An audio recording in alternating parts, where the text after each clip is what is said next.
زبور 120 دغاباز زبان سے رہائی۔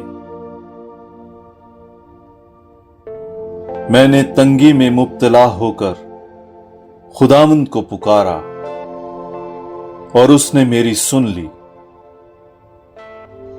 اے خداوند، مجھے جھوٹے ہونٹوں سے اور دغاباز زبان سے رہائی دے۔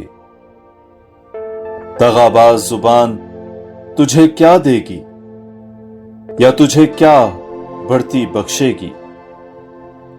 زوراور کے تیز تیر اور رتما کی لکڑی کے انگارے، مجھ پر افسوس کہ میں معشق میں مسافر ہوا ہوں اور کیدار کے خیموں میں بستا ہوں۔